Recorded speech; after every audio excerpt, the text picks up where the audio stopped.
The Stephen A. Smith Show starts right now.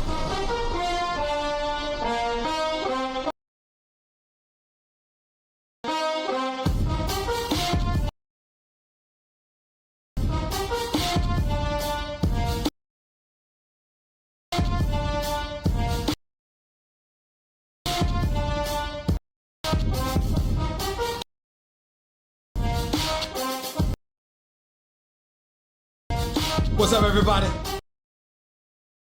To the latest edition of the Stephen A.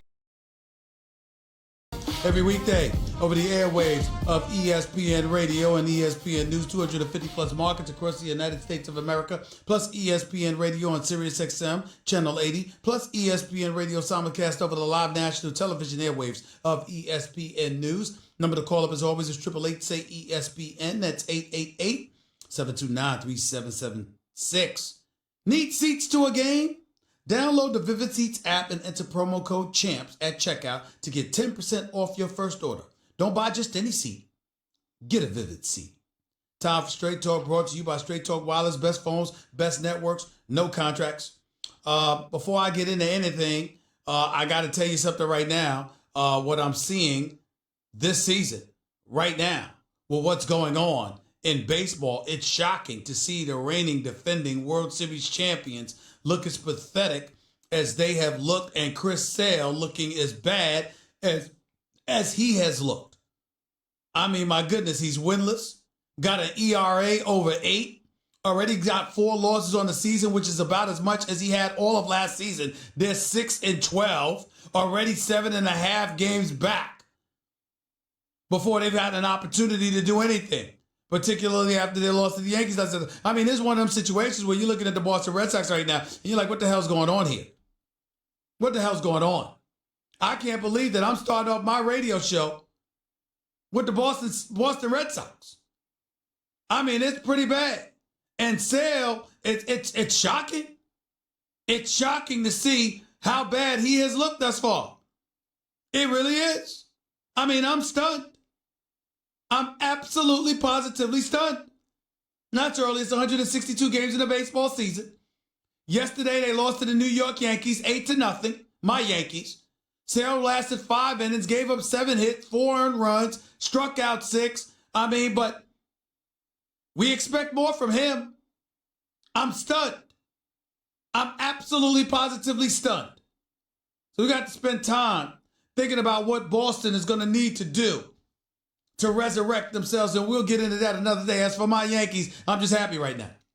I'm happy that they ain't lose to the Boston Red Sox. I'm happy that I ain't have to worry about that. Kick their tails. I don't want to figure out a way to remedy. Yankees are 7-9. They ain't that damn impressive. I mean, when you look at them, they're only 2 games ahead of the Boston Red Sox. They haven't been that damn impressive. I know Tampa's not going to last. 13-4 is not going to last. But I still expected more from the New York Yankees. Right now, the New York Yankees, the only reason they're relevant in the American League East is because it's a byproduct of a suspect division where Baltimore and Toronto are 7-11. And with all we're saying about Boston right now, they're still only a game behind being in 3rd place and 2 games behind of being in 2nd place in the division. You know what the hell is going on?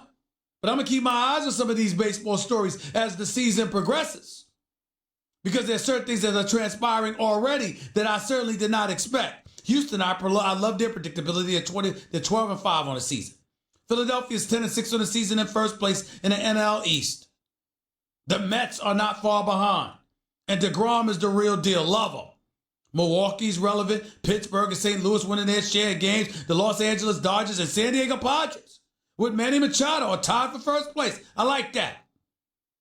But right now, the story of the baseball season, this young baseball season thus far, has been the Boston Red Sox and how pathetic they have looked thus far. Thus far. 888-SAY-ESPN, that's 888-729-3776. I want to get into something more. Molly Curran, my host, she walked up in it. What's up, girl? How are you doing? Say hi. You didn't Listen, run out of steam yet? excuse me. Hello, that's everybody. right. You got to talk. You can't just walk into studio, Molly Curran, and just Right. talk to me. It's you. There's a national audience. They have to hear you. Hello, everybody. How are we? This is your snack? Excuse me. Why you got to tell me? Why you got to tell my business? Jack. Why you get to look at my lunchbox in the third grade? This is my favorite. Why you got to do this? Trying to get in shape. Look, I am. That's why I'm cheating a little bit. You have to gosh, show the world I'm cheating. Metcalf on the show today, posting pictures in his abs, and you said you were about to take it seriously. That's right, but that's tonight, not today, Molly. And I love how you have him hidden and ashamed. All right, I'm leaving you alone. You're gonna walk into where they do the Stephen A. This is where they do the Stephen A. Smith show. I got you now. You know they do another show in here. Did you ever hear of Jalen and Jacoby show? I have. I've heard you ever heard of that show? I mean, they do that show right in here in the studio too. Yeah, and you both have the special talent of being able to talk all day. Really? Unbelievable. Well, he would actually, you don't know that about me. You only know it from me for a couple of hours. With him, you would know it all day. For a day. Never That's run right. out of steam. That's right. Bye, everybody. You know what? I'm bringing you back on. We're going to have a Mollywood segment on the show. I want to do the relationship segment. Really? Yeah. So can I be the love doctor? Will you do that? Yeah, you can be. All right, and you can critique. I'll be the love police and help and everyone. you can critique my advice. I'd love it anytime. Give me a high five on that. You're gonna to critique my advice. The wonderful, lovely, incomparable Molly Karam interrupts my radio show, but she can do that. She can get away with doing that. Nobody else can pull that off, but she can do it. I will allow that. Anyway, I digress for good reason, by the way, because I love Molly. Here's the deal. There was a basketball game that took place last night. There was several basketball games that took place last night, but one that I'm particularly more interested in than the others. And that is the Portland Trailblazers going up 2-0 in this best of 7 first round Western Conference series against the Oklahoma City Thunder. Damian Lillard put on a show last night, and so did C.J. McCollum. C.J. McCollum actually had 33 points on 12 of 22 shooting, hitting all 6 of his free throws, grabbing about 8 rebounds, having about 5 assists. But Damian Lillard and some of the shots that he was making, it was something special. And it was made to be even more special because of what Damian Lillard did it against.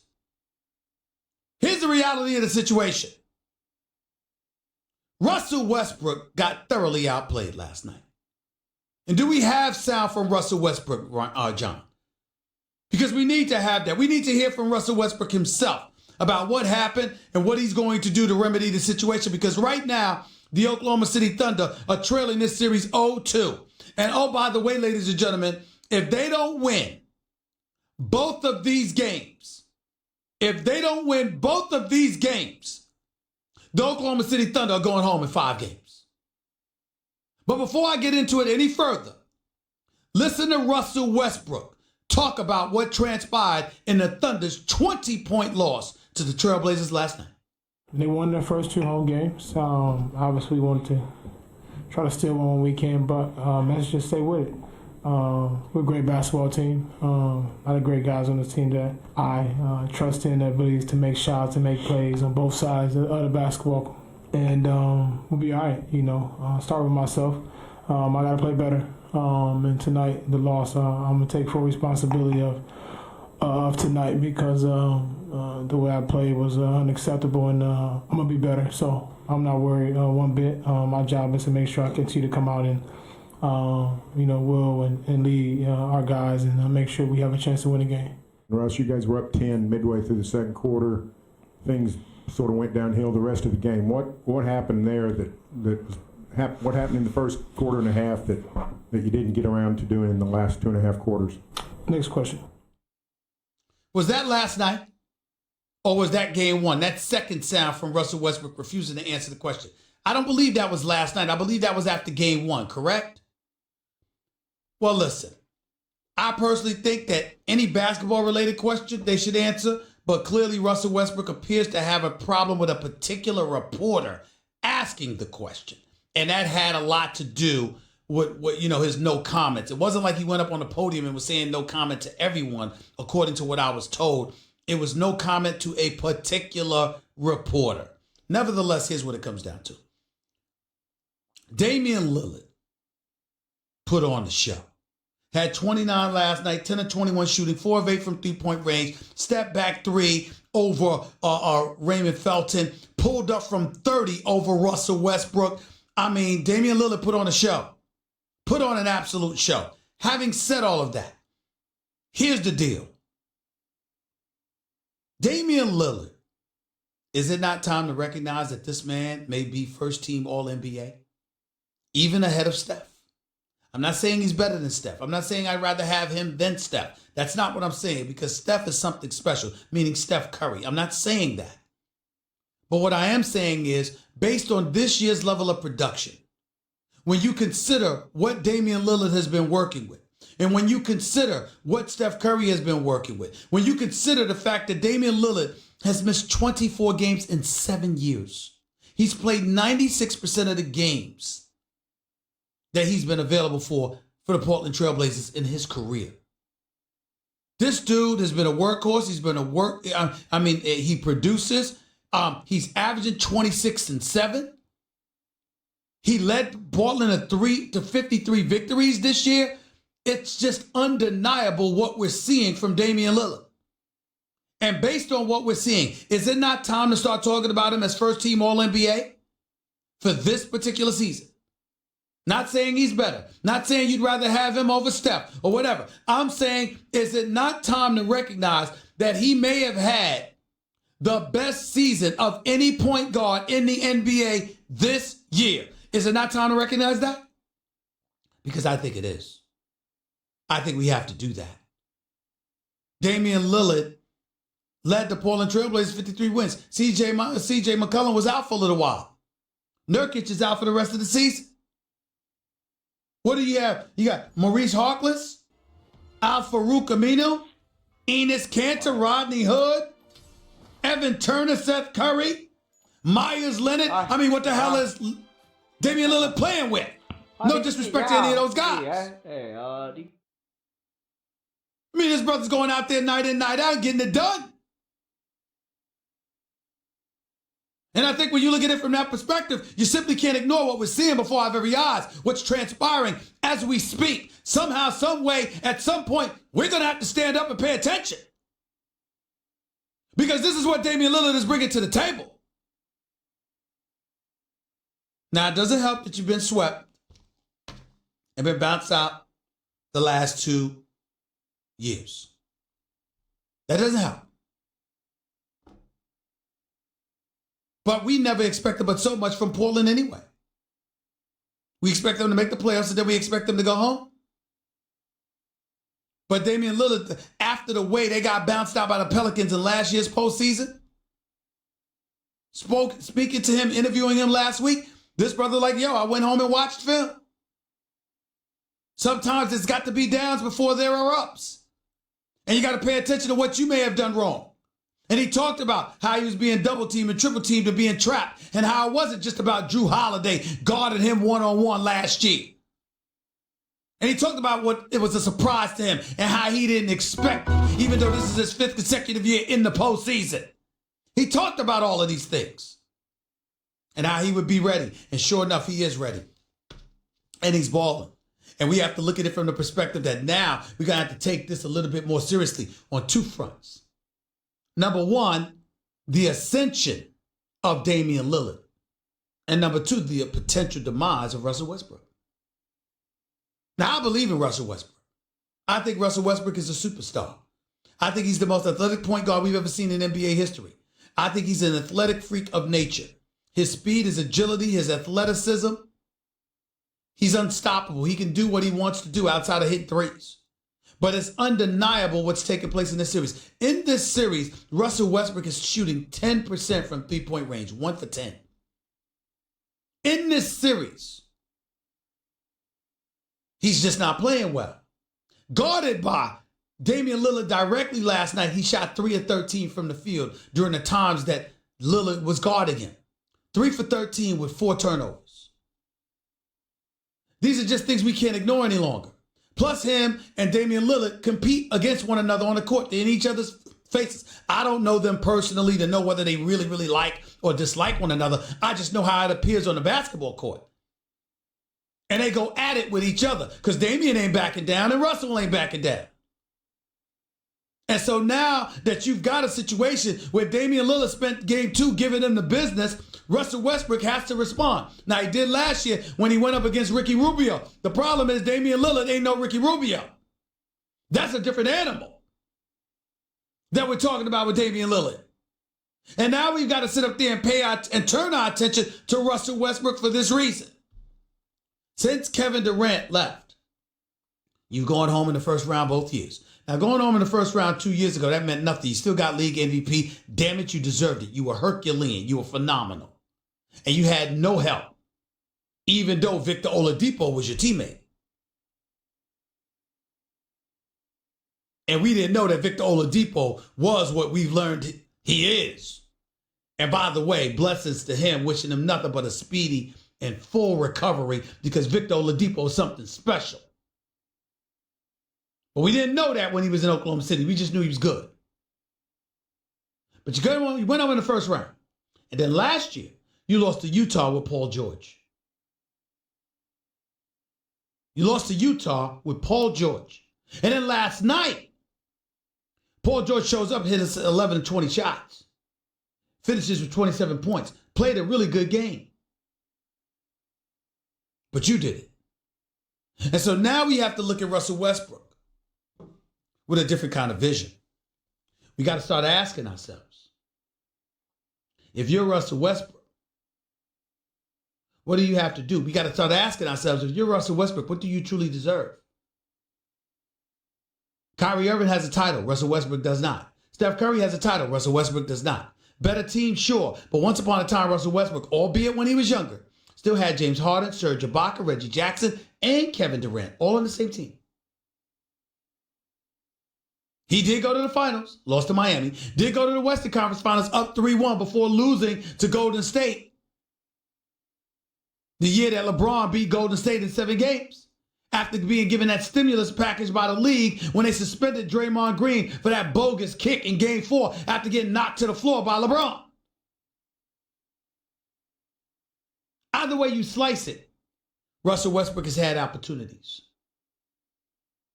And we're talking about a guy universally recognized as a star in this league, a superstar talent in this league. And it's his team. And ever since he's been the number one guy officially, they haven't gotten out of the first round. If that doesn't change, how do we start talking about Russell Westbrook? How should he be seen? I would never disrespect that brother by talking about he's overrated. That's ridiculous. Because as a talent, the dude is superb. And Russell Westbrook could be on my team any day of the week. Because he never cheats you with effort. He goes 100 miles per hour all the time. And he brings the rain. But three-point shooting is not his strength. And decision-making is spotty. And when you have those two elements working against you, one of them somewhat, the other completely and unadulteratedly so, you got to make adjustments. Of all the games that I'm interested in seeing, as interested as I am in seeing the Clippers host the Warriors Thursday night, as interested as I am in seeing Boston, Indiana, Philly, Brooklyn, as interested as I am in seeing all of those things, I can't wait for Friday night at Oklahoma City Game 3. Because if Russell Westbrook gets outplayed in that game, series is over. Series is over. That's the way I view it. That's the way I see it. I don't give a damn what anybody says. 888-SAY-ESPN. That's 888-729-3776. You're listening live to the Stephen A. Smith Show, ESPN Radio, ESPN News. Another thing I wanted to get into, San Antonio and Denver. Ladies and gentlemen, if you've heard me speak about the Denver Nuggets, you've heard me question what kind of a season they would have.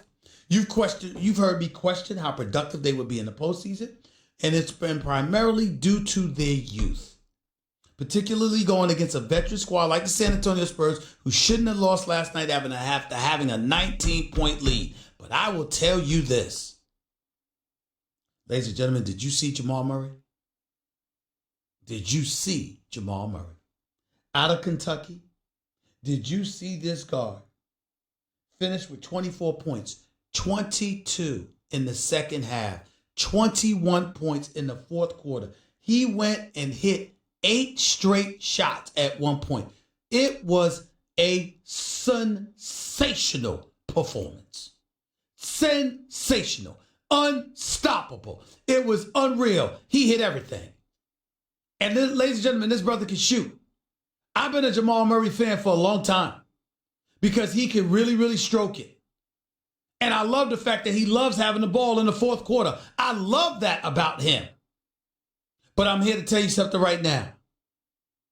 When you see a performance like that in the fourth quarter, particularly when the coach, in tribute to Coach Mike Malone, who didn't take him out of the game, he played like garbage for the first half. And Mike Malone said, yo, we got a problem. I know you think we got a problem because you know you're playing bad. Just play. I love you. I'm sticking with you. I'm not taking you out of the game. And sure enough, Jamal Murray answered the call. I'm telling you right now, I've seen some epic performances. I've seen Isaiah Thomas score 25 in the third quarter of an NBA Finals against the Lakers when he went on a messed up ankle. There were greater performances than Jamal Murray, don't get me wrong, but it doesn't take away from the fact that that was one sensational performance that young brother put on. It was something to behold. And if he plays like that, and if he gets confidence to the point where he's hitting shots, not just in the fourth quarter, but throughout, they're going to beat San Antonio. And I'm not convinced they're going to beat San Antonio. But I know they'll beat San Antonio if he shoots like that. These playoffs are nice, man. These playoffs are really, really nice. But I will say this. Disaster is on the horizon. Something catastrophic could happen to the to the NBA playoffs. If this happens, something catastrophic is going to take place with these NBA playoffs. It cannot happen or it will ruin the entire playoffs. I'm going to tell you what that is in just a minute. 888-SAY-ESPN. It's 888-729-3776. That was Straight Talk Wireless, nationwide coverage on America's largest and most dependable 4G LTE networks. You're listening live to Stephen A. ESPN Radio, ESPN News. Back with your calls and more in a minute.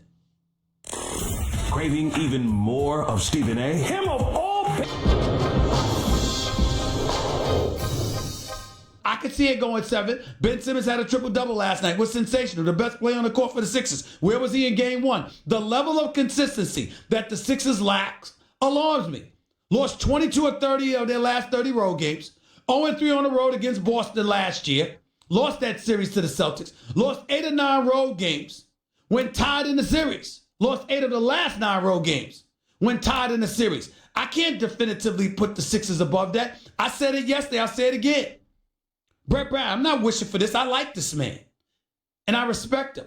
But if Brett Brown doesn't win this series, he's going to get fired.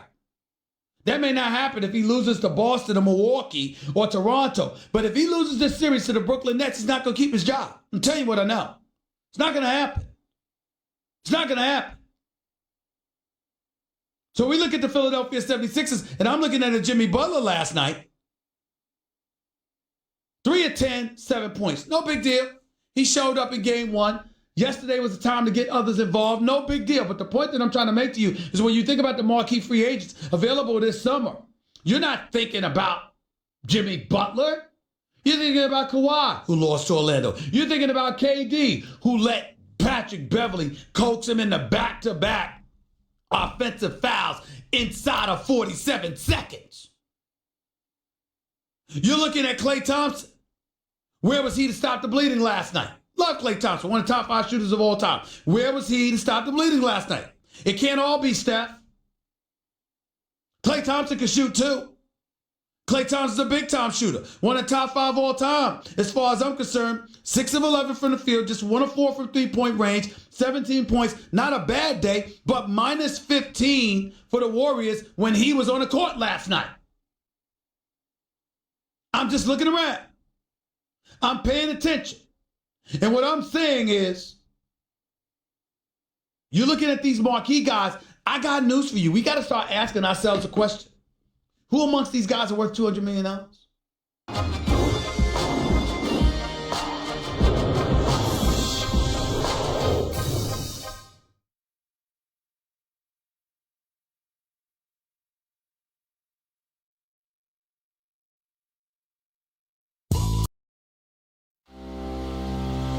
I can. Who gonna have something to say about that? Let's get to the phones. 888-SAY-ESPN. It's 888-729-3776. By the way, Toronto shellacked Orlando last night. Kawhi dropping 37. My buddy Kyle Lowry showing up after going 0 for 7 in game 1. And I totally agree with Charles Barkley and Shaq and all of those boys on the TNT, the NBA on TNT with Ernie Johnson and my brother Kenny Smith. Here's the deal. Charles Barkley was absolutely right. I want to hear enough stuff about you playing well. You did all the right things, Kyle Lowry. You're an all-star. You're the $100 million man. Going scoreless is unacceptable. You're better than that. And that's exactly what you showed last night. When you dropped 22, you were aggressive. You were looking for your shot. You were going after it. That's the Kyle Lowry I know and love. Keep doing it, bro. Keep doing it. 888-SAY-ESPN. It's 888-729-3776. Let's get to the phones. Let's go to Chris. You're live with Stephen A. Chris in Maryland. Chris in Maryland, you're live with Stephen A. What's up? Hey, what's up, Stephen A? Love the show. Talk to me. Hey, listen, my son, he's a big NBA. All he talks about is going to the NBA. So about 3-4 years ago, he's a big follower of Russell Westbrook. Okay. And I honestly sat down and talked to him, and he would watch Westbrook to try to learn basketball. And I would talk to him, and I was like, dude, you watching the wrong guy. I was like, you watching? I said I would never start a franchise with that guy. I said, great as athletic as he is, far as the basketball IQ on the court and the way he plays with too much emotion and take things personal, I was like, this is not the guy to look at far as wanting to build your position as a point guard after. That's exactly what I would tell my son. He's not the guy to look at because I don't feel like Russell Westbrook will ever win a championship. Well, I will say that time out, Chris. I do think, first of all, how old is your son? He's 16. Let me say to you why I think you're kind of wrong, okay?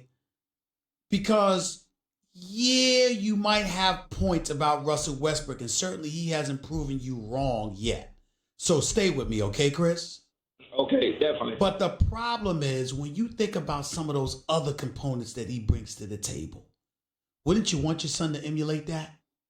The athleticism, the conditioning, the tenacity, the competitive fervor, the fact that the guy never quits, he always goes after it. Russell Westbrook never, ever, ever cheats any of us with effort. There are a lot of great, great attributes to Russell Westbrook. We can malign him from the standpoint he's not a champion, or that he got outplayed by Damian Lillard in game 2. Or, you know what, he can try to avoid being so cantankerous all the time, considering how blessed he is and how much, believe it or not, a genuine good guy he is. Because Russell Westbrook, I'm here to tell you something right now. I've met his parents on several occasions. I know people who swear by him. Russell Westbrook ain't the type that's phony, is going to smile in your face and do all of these other things. But he is real. He is honest. He is authentic. He ain't scared of anyone. He's completely fearless. His athleticism is off the charts. He's a high-end competitor. He takes care of his body and his conditioning. He never cheats the game. Doesn't that matter? Well, this is what I would say to that, Stephen A. A lot of all of those attributes that you name, a lot of times come genetically. So either you have it or you don't. A lot of those, that athleticism, the hops, the dunk, the tenacity, all of that. Whoa. I wouldn't say the tenacity is genetic. Some people, sometimes you acquire that because you grow up and you care. And I don't think that's something that should be attributed to genetics. He cares. He don't want to lose. He ain't bowing down to anybody. I'm not saying all of his attributes are perfect, Chris. What I'm saying is to sit your son down and to talk to him about not being Russell Westbrook. Like, that's the most awful thing in the world. I kind of think that's wrong. I think there's a lot of positive attributes to Russell. There are some negatives, and I totally concede that. There are some things that need to be modified to some degree. I get that. But I happen to believe that Russell Westbrook is not just a great talent and a great competitor, but think about him as a pro, professionally speaking. You know, what has he done wrong? There's a lot. I'm just saying, let's not act like there's nothing positive about the guy. There's a lot that's positive about Russell Westbrook. That's all I'm saying. Yeah, by the way, there's a whole bunch of guys that have been stars in the NBA that never won a title. Let's not remember it. Let's stop forgetting that. There's a whole bunch of guys that have never won the chip. Whole bunch of them. Yeah, no question. Appreciate the call, man. Thank you so much. Let's go to Chris in Harlem. You're live with Stephen A. What's up? Chris Claw, Harlem. Harlem, stand up. Stephen A., I got 3 points, but I want to tell you one thing before I say anything. Just hurry up. Go ahead. I listen to ESPN 8 hours a day, Monday through Friday. I've been trying to get through for a year. And of all people, I get Stephen A. My first point, you've had some of the greatest minds on your show critiquing the Knicks. What's wrong with the Knicks? What can we do to fix the Knicks? I'm going to tell you. What's wrong with the Knicks is the Bernard curse, Steve. The Bernard curse. Bernard put the Knicks on his back and carried them like he was Hercules. And they did him wrong. And they've been cursed ever since. All right. Most of our audience don't know about that, and they don't give a damn about Bernard King because that was in the 80s. No disrespect to Bernard King, who I love, but come on now. Let's be a little bit more current. What else is on your mind? Okay, but the curse wind's gone. Okay, now, that's fine. Oh, I was going to get ready to go back. The other day you said something kind of slick, Steve. You said you like Brooklyn. You ain't give a damn about Manhattan. Harlem is in Manhattan, Steve. Well, you right about that. My bad. Because I was, you know I meant Midtown. Come on, bro. Come on now. Come on. How can a black man not care about Harlem? That's impossible. Exactly. That's impossible. But I heard you say that. But I wasn't thinking. But come on now. No. Now you're being slick because you're right technically. But literally speaking, you know when people are talking about Manhattan, they're not talking about Harlem. They say Harlem because Harlem, even though it's in Manhattan, is separate and apart from Manhattan in our eyes. You know that. Okay. All right. I'm going to just let that go because I know we got to keep time.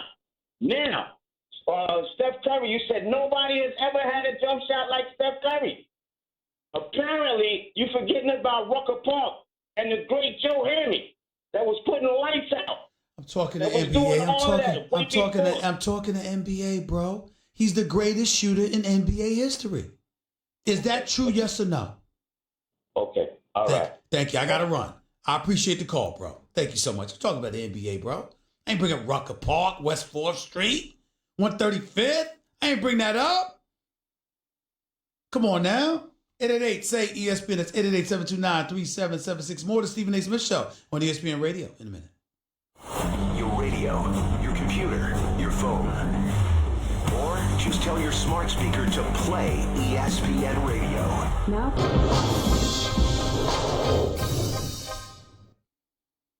Not that I ever believed Magic Johnson would have a problem firing anybody anyway. When you're an executive, that's what you do sometimes. And it ain't that damn hard. Clearly, it wasn't going to be an issue for him to let go of Luke Walton. So what could possibly be the issue?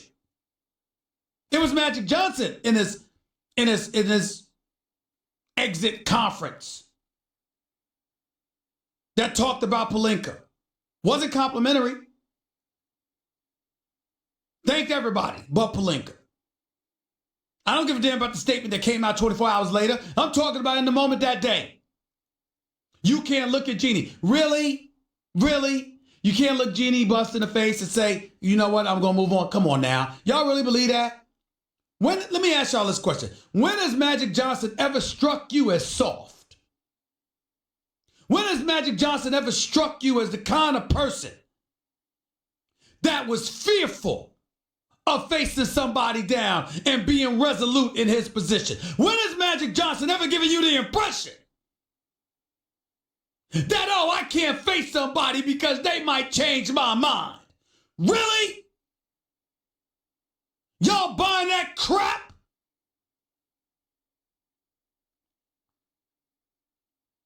Magic Johnson had a conversation with Jeannie Buss. He may not have told her he was leaving. He may have abruptly resigned, but it wasn't because, oh my Lord, I love her so much, she's like a sister to me. I can't bear to look at her and say, I'm leaving. I don't believe that. I don't believe that. Could it have happened? Sure. Do I believe it? Hell no. I do not believe it. I believe Magic Johnson wanted to get rid of Rob Pelinka. Matter of fact, I was told that. I believe Jeannie Buss gave him resistance. And I believe Magic Johnson said, I got better things to do with my time than this. That's what I believe happens. That falls more in line with Magic Johnson.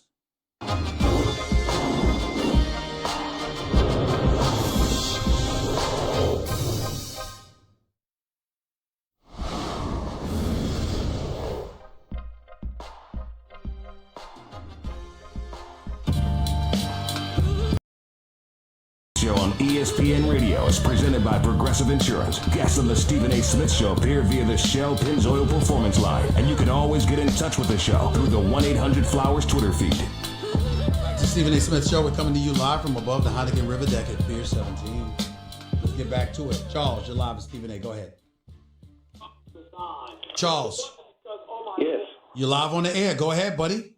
Stephen A., I got one question for you.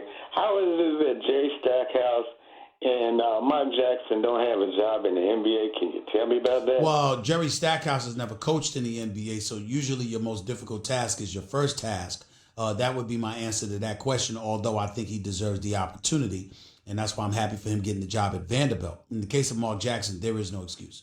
Mark Jackson should have a job in the NBA. There's no reason on earth why this man doesn't have another head coaching job.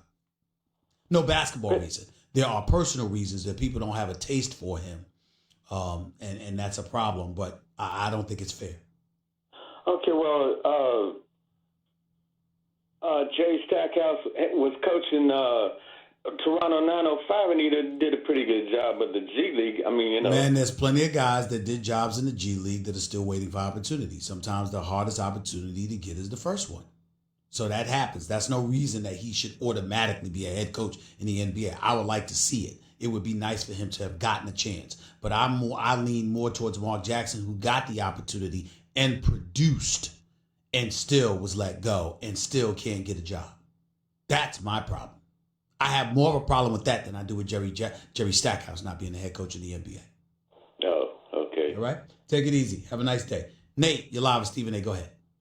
How you doing, Steve? I want to point out about Mr. Westbrook over there in Oklahoma City. One thing you guys get to point out about what's his problem is really basketball point guard IQ. Right. It's about the IQ. Mm-hmm. I'm from Chicago, and I watch the public league tournaments in Chicago. Right. It gets to the point where during the tournament, it's not about athletic ability no more. It's about what your IQ is. And the point guard is the Q. That's why you got people like Patrick Beverly, people like Isaiah Thomas, Tim Hardaway, come out there and shine even when they go up against players that's more athletic than them. It's about IQ. And that's what Westbrook is missing, the IQ. Okay. As for running your team. Well, listen, he's been maligned for his decision-making on many, many occasions throughout the years. And there are plenty of people in NBA circles that swear you'll never win a championship with Russell Westbrook. But all I'm saying is that's where the argument should be, either on his behalf or against him. It shouldn't be, would you want him on your team? Would you want him on your roster? I mean, please, this kid is electric. This kid is sensational. He's so above people on a talent scale and on so many levels. There's nothing to debate there. But if you want to ask whether he's the key ingredient, whether he can be the number one option or the face of a franchise to deliver a championship, that's an entirely different discussion whatsoever. And oh, by the way, you have some owners that don't give a damn about championships. They care about being competitive enough where they could get more money by you being in the mix every year, and they're satisfied with that. We never talk about that enough. One day we will. Hour number 2 up next. Todd McShay will be on as well, plus some more NBA talk. Don't touch that. Blue Coast. The Stephen A. Smith Show starts right now.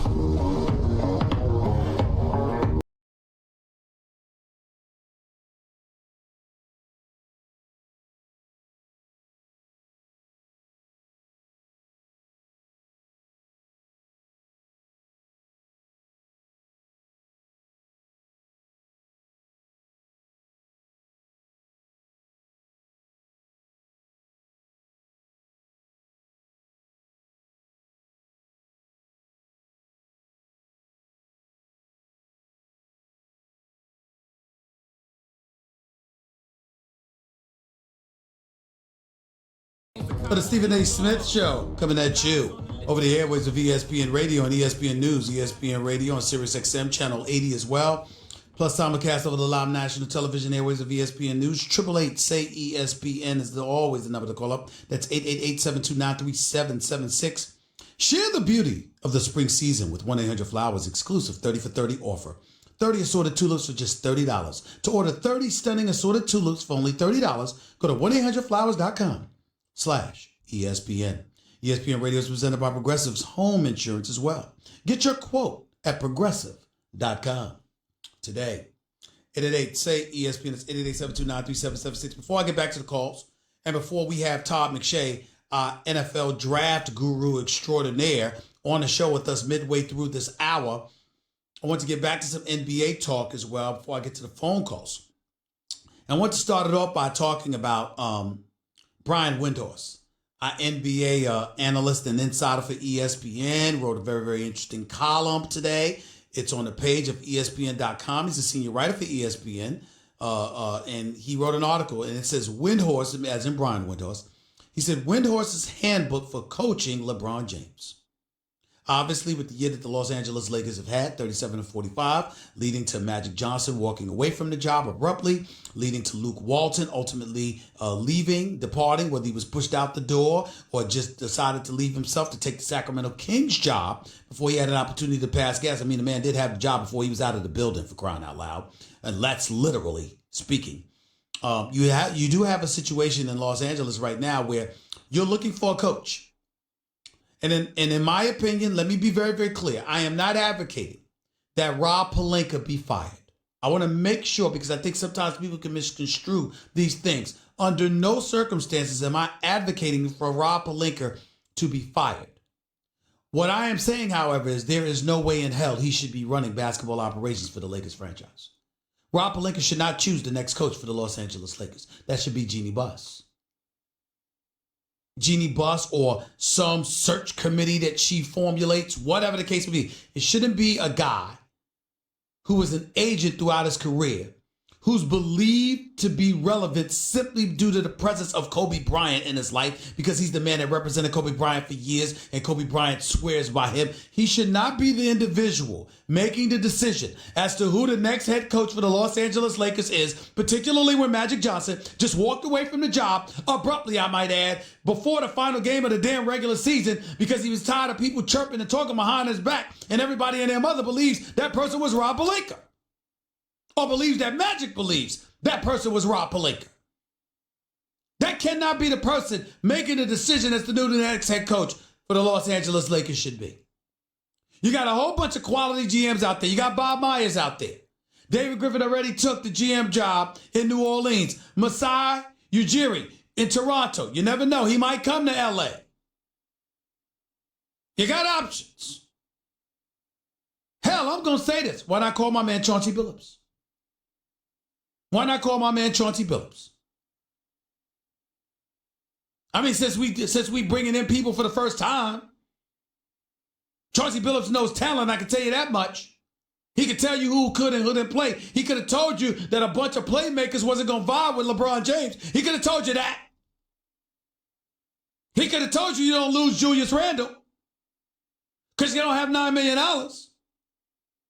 He could have told you there's no way in hell you hold on to Brandon Ingram just to and avoid getting Paul George. He could do that. Or you go to route of Joe Dumars, who hasn't had a job in the NBA in years, who guided the Detroit Pistons to 6 consecutive Eastern Conference Finals appearances and back-to-back appearances in the NBA Finals. You could do that. If Troy Weaver, the assistant to Sam Presti in Oklahoma City, doesn't get the Washington Wizards job, and I believe he will if he hasn't already, if I remember correctly, the bottom line is call him. What the hell? But I digress. My point in saying everything that I'm saying is Rob Pelinka can't be the person making that call, in my opinion. I think it's a recipe for disaster. And getting back to Windhorst's column, his handbook for coaching LeBron James, because anybody that takes the Lakers job is going to have to coach LeBron James. Obviously, we all believe that Ty Lue should be the coach because LeBron James, this is his franchise now. And his guy is Ty Lue. And Ty Lue, say what you want about him, ladies and gentlemen, about him having LeBron James. Phil Jackson doesn't get credit taken away from him because he had Jordan and Scottie Pippen. He doesn't have credit taken away from him because he had Kobe and Shaq. Why should Ty Lue have credit taken away from him because he coached LeBron James? Ty Lue is the guy that got on LeBron James' face in Game 7 when they upset the Golden State Warriors and told him you wasn't doing enough. Ty Lue is that guy that jumped on him. Ty Lue is that individual that has coached LeBron James to 3 consecutive trips to the NBA Finals. And oh, by the way, let me take it a step further. Y'all ever heard the name Becky Hammond? I know you have. That female that works under Greg Popovich as an assistant coach, who, by the way, coached the Summer League team to a championship, who, by the way, has proven to be an extraordinary mind. What about Stephanie Reddy, who coached in the G League? And she's incredibly knowledgeable about basketball. We got her in broadcasting. She's more than qualified. Jeannie Buss, you really want to take one for the team? You really want to be a trailblazer? Nobody questions the business acumen of Jeannie Buss. How about getting a female in there with the basketball acumen? I like Becky Hammond. And I believe in Greg Popovich. And if he recommends somebody, I'm going to take it seriously. Any man that's won 5 rings, any man that's guided a franchise to 22 consecutive playoff appearances, I'm going to listen to that man. I'm going to think he knows a thing or two about what he's talking about. And I think when you look at somebody like a Becky Hammond, can't ignore what she brings to the table. Her, the Nancy Liebermans of the world, and people like that throughout the years. Phenomenal basketball minds. Hey, John, do me a favor and get that sound for me from the coach of Notre Dame, the women's basketball team at Notre Dame from a couple of weeks ago before the NCAA tournament expired, and what she said about women. I can't believe that I'm the one sitting here, sticking out my chest, coming to the defense of the brilliancy of a lot of women. I can't believe it. But since I feel the need to do so, because none of you out there are doing it enough, listen to what Coach McGraw at Notre Dame had to say during the NCAA tournament. Take it away, Kat. Play this. I'm getting tired of the novelty of the first female governor of this state, the first female African-American mayor of this city. When is it going to become the norm instead of the exception? How are these young women looking up and seeing someone that looks like them, preparing them for the future? We don't have enough female role models. We don't have enough visible women leaders. We don't have enough women in power. Girls are socialized to know when they come out, gender roles are already set. Men run the world. Men have the power. Men make the decisions. It's always the men that is the stronger one. And when these girls are coming out, who are they looking up to tell them that that's not the way it has to be? And where better to do that than in sports? All these millions of girls that play sports across the country, they could come out every day, and we're teaching them great things about life skills. But wouldn't it be great if we could teach them to watch how women lead? This is a path for you to take to get to the point where in this country, we have 50% of women in power. We have right now, less than 5% of women are CEOs of Fortune 500 companies. So yes, when you look at men's basketball and 99% of the jobs go to men, why shouldn't 100 or 99% of the jobs in women's basketball go to women? Maybe it's because we only have 10% women athletic directors in Division I. People hire people who look like them, and that's the problem. Amen. Now, I want to be very, very clear. I want to reiterate and regurgitate the point that I made a couple of weeks ago. Under no circumstances, and I understand that women have it very, very hard because there is definitely inequality. But I don't want to hear anybody in America tell me that the road has been tougher for folks than it's been tougher for black men. I don't want to hear it. I'm not even listening to it. I don't have any statistical information in front of me. I don't give a damn. I'm living it. Every black person I know is living it. The fragmentation of the black family, one could argue, could be attributed to the lack of opportunities according to black men. Because if you're a man and you're going home and there's a struggle in taking care of your family, it can lead to fragmentation. So I'm never going to sit up there and tell you that anybody has been ostracized more than black men. You have folks in the black community. And again, I don't have any statistical information in front of me, but you have folks in the black community who talk about how, when you talk about affirmative action, the biggest beneficiary of affirmative action has been white women. Because they were labeled a minority. You have people that actually say that. But I'm not trying to get into that point because here's my issue. McGraw is absolutely right. Women have been marginalized. They have not been treated with the respect and the deference they deserve. And the most profound point that she made that I wholeheartedly agree with. If 99%, if 100% of the men in male college basketball are coaches, how come the same isn't applicable to women coaching women's college basketball? She is 1,000% right. I am a proponent, a personal proponent. I can't believe that I'm engaging publicly in gender bias, but I will. I do not believe men should be coaching female basketball before the females. Why? Because we have enough opportunities. Football, basketball, it doesn't matter what, tennis, I don't give a cup, whatever sport you want to, it's male dominated. All of these sports that exist that are male dominated in populace is also male dominated in coaching.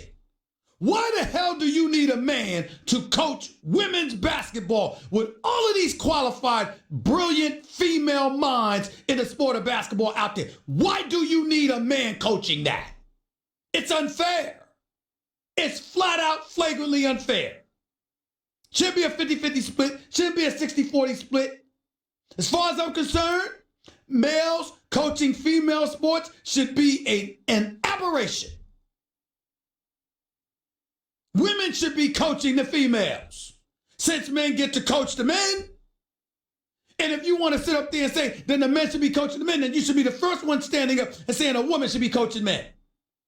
Stephanie Reddy's qualified. Becky Hammond's qualified. Why are they not coaching?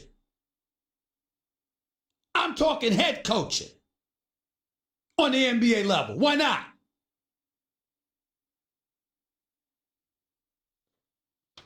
I watched Becky Hammond in action.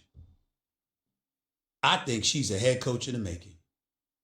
And I'm not going to lie to you. It wouldn't bother me to see a female executive, Jeannie Buss, making basketball decisions. Why not try? Ain't a damn thing else worked for you over the last 6 years. Might as well try. But getting back to Brian Windhorse's column, he highlighted the 5 things. When it comes to coaching LeBron James, here's what you got to do. He talked about all of these things. It's his handbook. Talked about coming in with a game plan. His first thing was understand the art of influence without ownership. Because you got to be able to influence LeBron James, even if you're not an owner. Have his respect when you walk in the room, because if you don't have it, you ain't going to get it. Even though Miami Heat coach Eric Spoelstra earned it, but it took him years to earn that respect. Have a game plan. Hold LeBron accountable and be ready for him to push back, which Tyronn Lue can speak about better than anybody. And this is the biggest one for me. Be ready for passive-aggressive behavior. LeBron is just as effective with what he doesn't say than what he does say. LeBron is not the kind, no matter what you see on the shop while he's hanging out with the fellas, LeBron ain't the kind of person to get in people's face and want confrontation. That's not who he is. That's not how he rolls.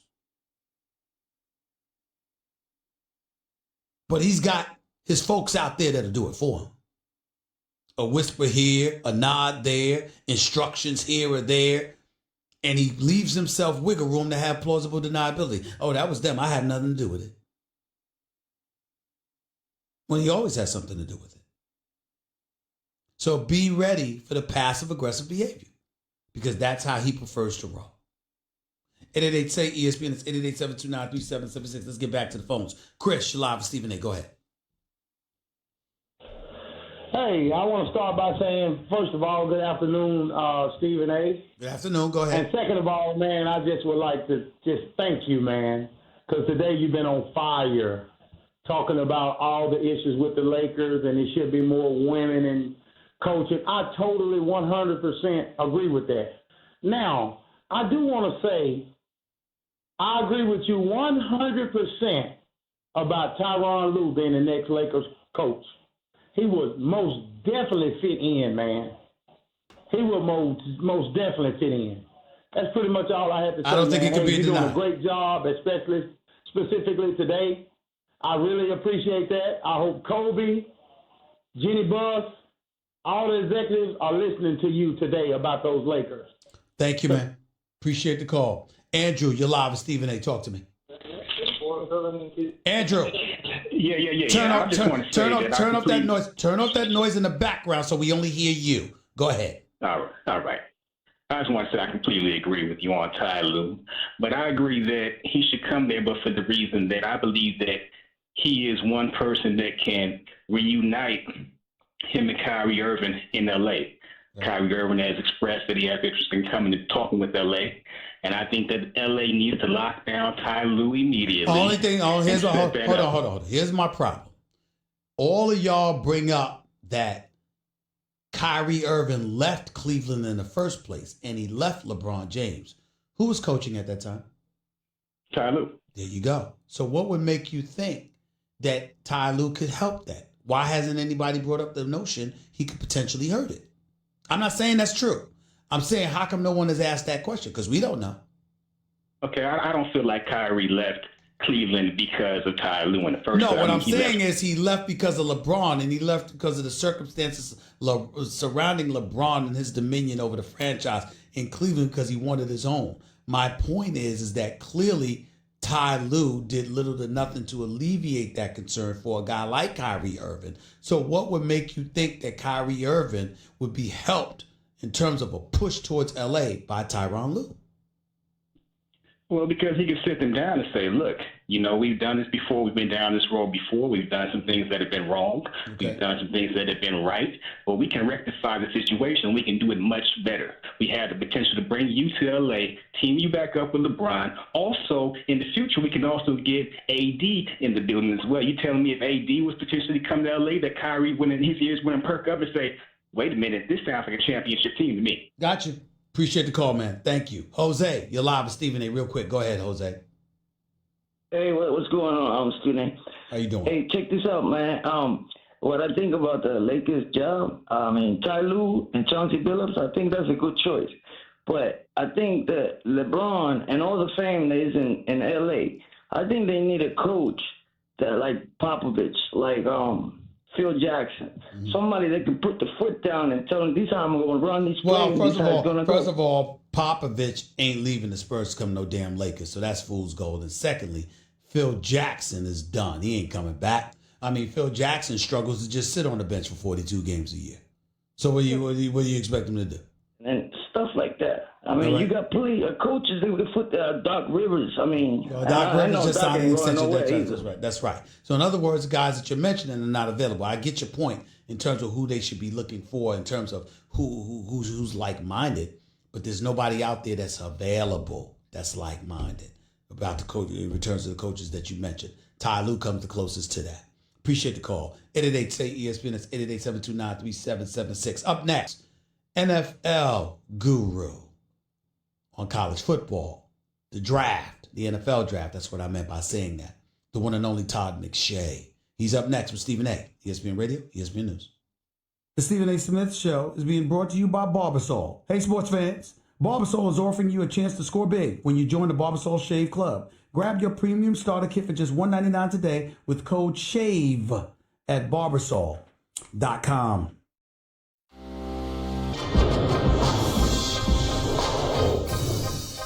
I could see it going 7. Ben Simmons had a triple-double last night. Was sensational. The best player on the court for the Sixers. Where was he in game 1? The level of consistency that the Sixers lacked alarms me. Lost 22 or 30 of their last 30 road games. 0-3 on the road against Boston last year. Lost that series to the Celtics. Lost 8 of 9 road games. Went tied in the series. Lost 8 of the last 9 road games. Went tied in the series. I can't definitively put the Sixers above that. I said it yesterday. I'll say it again. Brett Brown, I'm not wishing for this. I like this man. And I respect him. But if Brett Brown doesn't win this series, he's going to get fired. That may not happen if he loses to Boston or Milwaukee or Toronto. But if he loses this series to the Brooklyn Nets, he's not going to keep his job. I'm telling you what I know. It's not going to happen. It's not going to happen. So we look at the Philadelphia 76ers, and I'm looking at a Jimmy Butler last night. 3 of 10, 7 points. No big deal. He showed up in game 1. Yesterday was the time to get others involved. No big deal. But the point that I'm trying to make to you is when you think about the marquee free agents available this summer, you're not thinking about Jimmy Butler. You're thinking about Kawhi, who lost to Orlando. You're thinking about KD, who let Patrick Beverly coax him into back-to-back offensive fouls inside of 47 seconds. You're looking at Klay Thompson. Where was he to stop the bleeding last night? Love Klay Thompson, one of the top 5 shooters of all time. Where was he to stop the bleeding last night? It can't all be Steph. Klay Thompson can shoot too. Klay Thompson's a big-time shooter. One of the top 5 all time. As far as I'm concerned, 6 of 11 from the field, just 1 of 4 from three-point range, 17 points. Not a bad day, but minus 15 for the Warriors when he was on the court last night. I'm just looking around. I'm paying attention. And what I'm saying is, you're looking at these marquee guys. I got news for you. We got to start asking ourselves a question. Who amongst these guys are worth $200 million?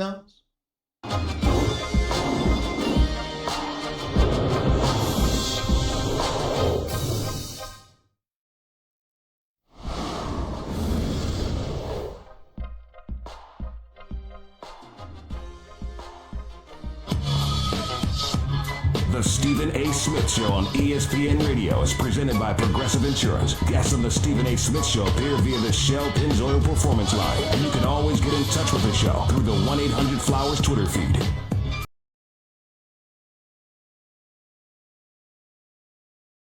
Right here on ESPN Radio and ESPN News. By the way, ESPN Radio is presented by Progressive Insurance. Quote, buy, and save on home insurance with Progressive's new Home Quote Explorer. Only at Progressive.com. An honor and privilege to have my next guest on the line. Very, very busy man. Kind enough to take time out of his busy schedule to join me. I'm talking about NFL draft expert, college football expert extraordinaire. The one and only Todd McShay is on the line with yours truly right now. What's going on, Todd? How are you, man? Who's busier than you, though? Come on, let's be real. You know what? I feel you on that, but you're up there, no question about it. Let's get right to it, Todd. Is Kyler Murray going number 1 overall? The confidence seems to be waning. You know, it's so funny because in the very beginning I was like, you don't draft a guy at 10 and move up and use picks to go get him. As an organization, bring in a coach who doesn't even know if Kyler Murray is going to be in the NFL draft at that point, and then go take another quarterback and try to unleash him. I still think they are. Like if I had to bet today, I would bet that Kyler's the guy. I couldn't find one guy in the league who had any concern about it. It was a lock. Stick with it. It's going to happen. That's all the information from basically combine on. The last couple of weeks, people are starting to get nervous. Why are they getting nervous? Why are they getting nervous, Todd? I don't know. I honestly don't know. I can call Terry McDonough, who runs most of the personnel there, and ask him. He's not going to tell me.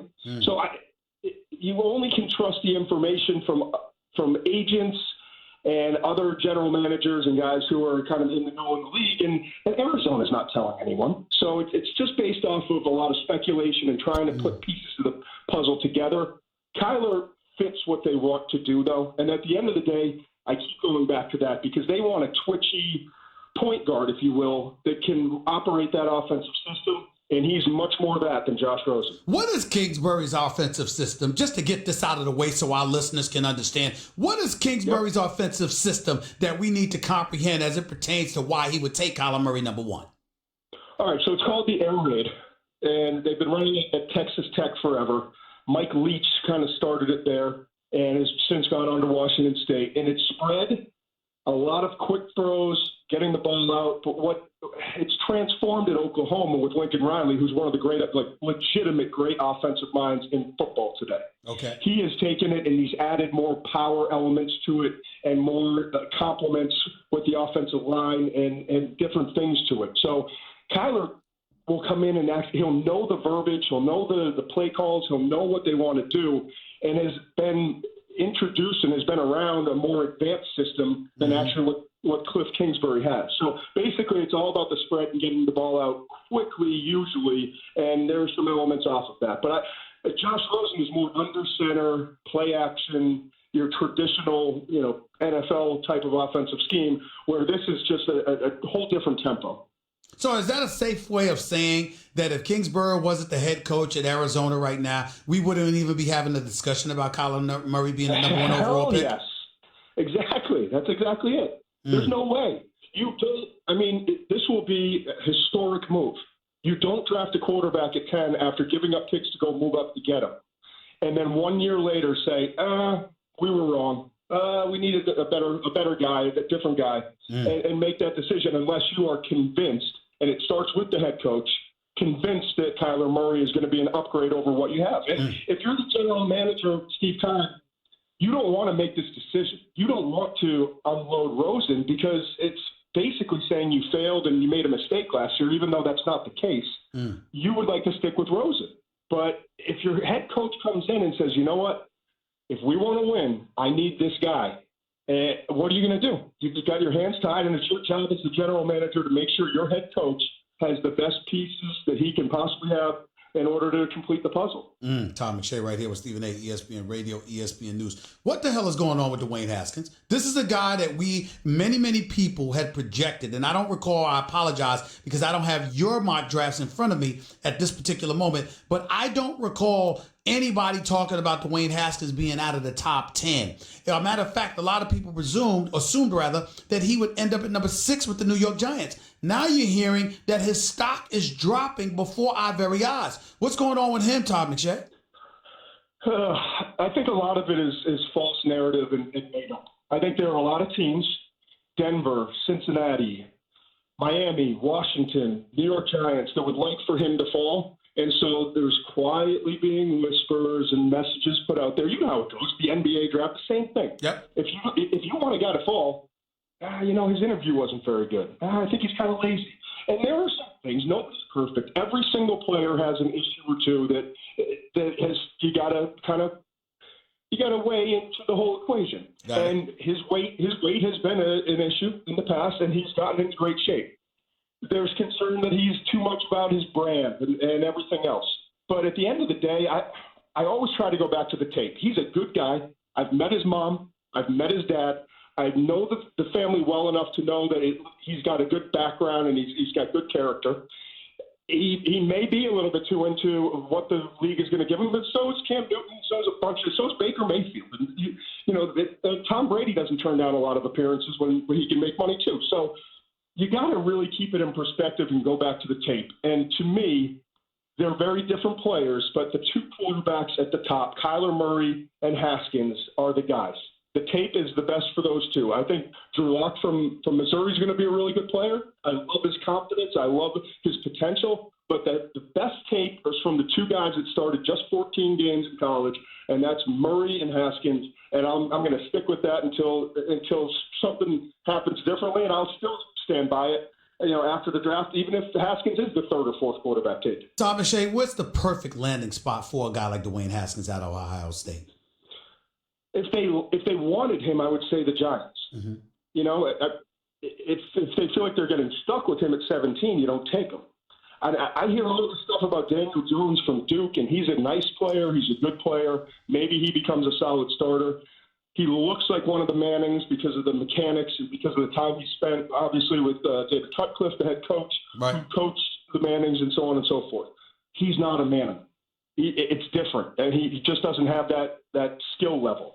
So, I look at this class, and to me, I think you take Haskins early, and if you're the Giants, after taking Saquon a year ago, even if you want one of these defensive linemen, take Haskins. You've got a quarterback in Eli that can help him.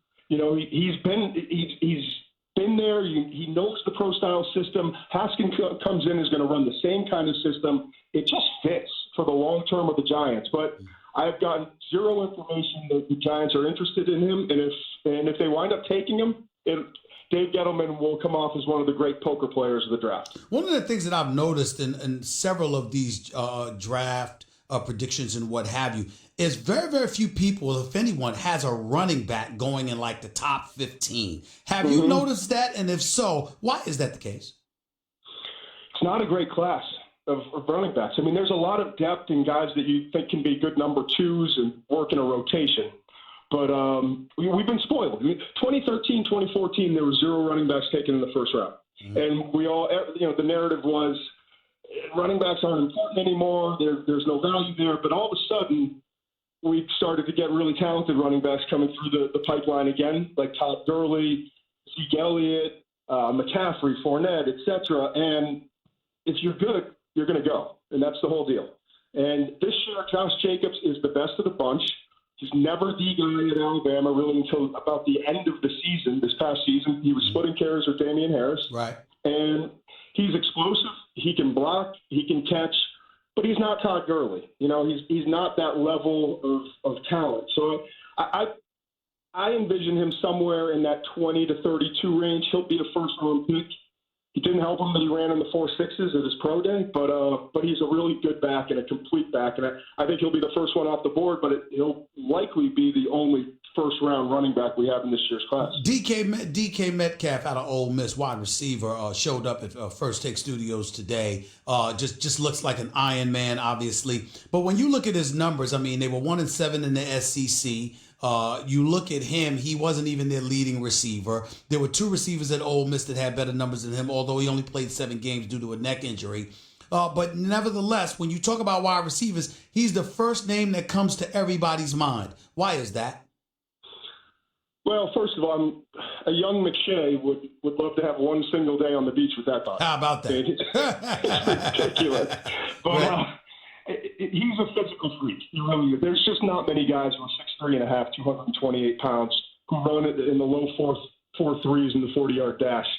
But you got to look at the big picture.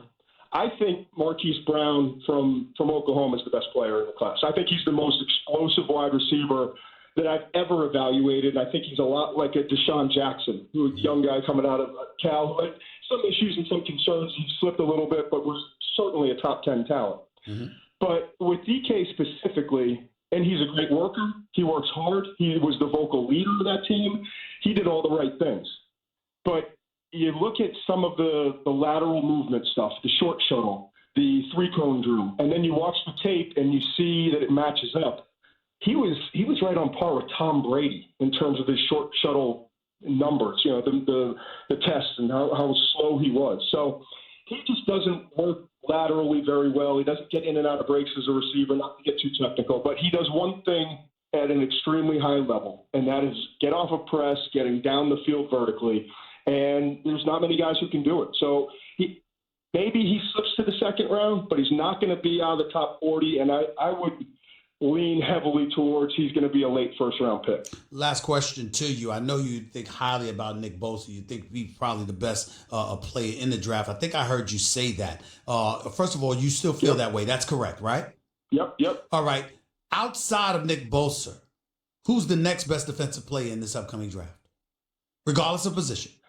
Yeah, it's loaded. I would go with Quentin Williams, the defensive tackle from Alabama, who came on this year after, those Alabama guys, sometimes you just get behind a bunch of first-rounders and you don't get to play much. So he redshirts as a freshman 3 years ago. As a redshirt freshman, he plays, but in a rotation. And then finally, this is his year where he's a starter for the first time in his career, and he explodes. He's got power. He's got quickness. I think he can fit basically any scheme, but I think he's going to be a special player at the next level. The only other name I'd throw out there, and he's going to wind up slipping because he had an off-the-field incident when he was in high school, and he had an ACL injury recently. But Jeffrey Simmons from Mississippi State, I think might be the best, most talented player in this draft, and I certainly think one of the top 5 players. and a team, they're going to be concerned that he doesn't play as a rookie or he only plays a partial season. I would take him anywhere after 10 because I know I'm getting one of the best 3-5 players in this class at 10. And if I have to wait a year, then I have to wait a year. Todd McShay, appreciate the great work. Look forward to seeing you in Nashville next week. I'll be there, buddy. Thanks for everything. Nice. Look forward to it. All right, buddy. The one and only Todd McShay right here with Stephen A. ESPN Radio, ESPN News, 888-SAY-ESPN. It's 888-729-3776. You're listening live to the Stephen A. Smith Show, ESPN Radio, ESPN News. We're back with your calls to close out the show in a minute. By the way, if you missed any of today's show, go check out On Demand in the Stephen A. Smith podcast, brought to you by the Capital One Saver Card. Earn 4% cash back on dining and entertainment, 2% at grocery stores, and 1% on all other purchases. Hey, what's in your wallet?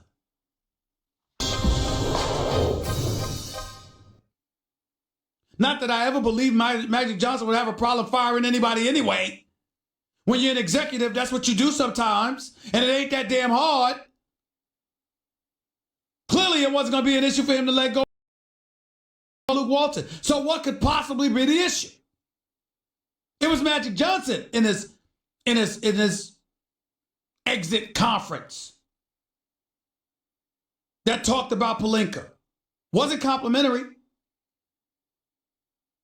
Thanked everybody but Pelinka.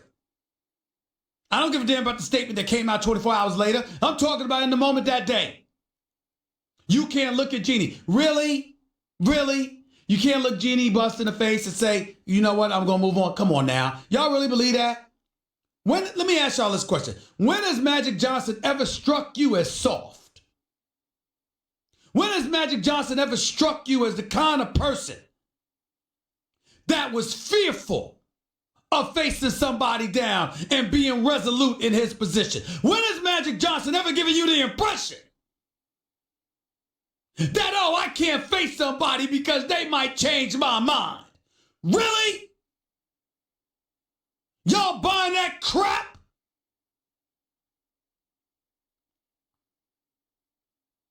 Magic Johnson had a conversation with Jeannie Buss.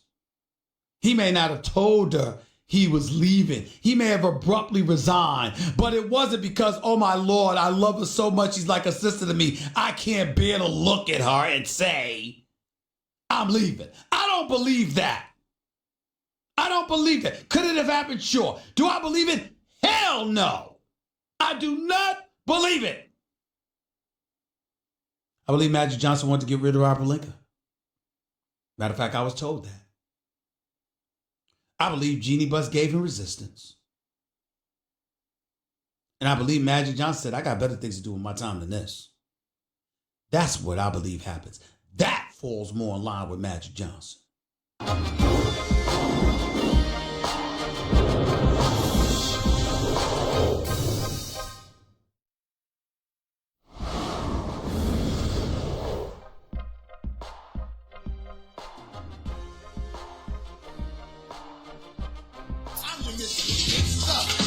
The Stephen A. Smith Show on ESPN Radio is presented by Progressive Insurance. Guests on the Stephen A. Smith Show appear via the Shell Pennzoil Performance Line. And you can always get in touch with the show through the 1-800-Flowers Twitter feed.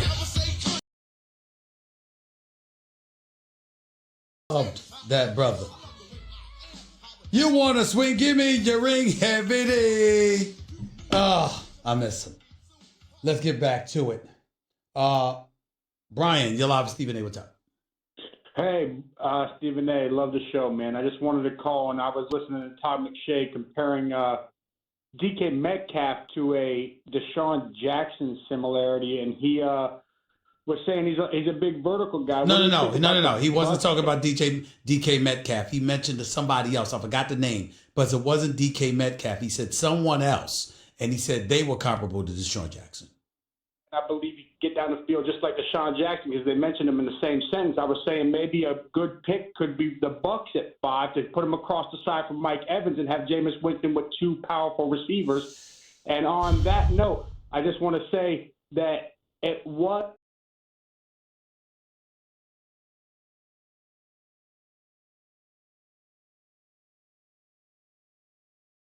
I sit across from Max Kellerman. He did no such thing. That's a flat out lie and a bogus story. and then just going on air and spewing out. How the hell would you know? You smelled it from wherever you were calling from? You idiot. Goodbye. Tyler, you're live with Stephen A. Go ahead. Hey, Stephen. Hey, By the way, that's something that happens with human bodies. If Max Kellerman or myself were guilty of doing such a thing, why would I apologize? So be it. That's exactly what I would do. But go ahead. Well, thank you, my man. Now, I have been on hold for a while, and it's been worth the wait. I've been hearing a lot that you have been going on about what's been going on in the NBA, about what's been going on in the MLB. So you only got a minute. Make your point, please. Oh, yeah, I know. But I just want to make one point very clear. First of all, I want to say that I couldn't be happier for the most part about my Tampa Bay Rays being first in their division. Okay. But I should be saying right now about the Red Sox that Chris Sale should not be to blame. He's going through a bump in the road. Who doesn't? Well, wait a minute. What's wrong with him being blamed right now? It's not going to last. You're blaming him to some degree for a slow start. That's all. You're not blaming him for the entire season. You're not blaming him for 6 months down the road. You're saying that what has happened thus far in his first 4 starts, this is what it is. What's the problem with that? Nothing whatsoever. Everybody goes through these bumps in the road. Everybody. All right, but then they get pointed out when they're happening. Because some people are ignorant. That's why. Hold on. What's wrong with pointing it out? Why it's happening? When something new happens and he plays better, you point that out too.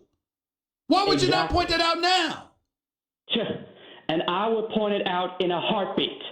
Because I have to say that what I've been seeing from him so far, he is dynamite. And so are the Red Sox. From Chris Sale, what you've been seeing thus far is dynamite? Yes. Goodbye. Have a nice day. Call me back when you make sense. Chris Sale's been dynamite? With an ERA of over 8? With 0-4 as a start? That's just ignorant. This is ignorant. Absolutely ignorant. Lord. Robin, I only got 30 seconds. Go ahead. Yeah, hi, Stephen A. I'm just going to cut to the chase.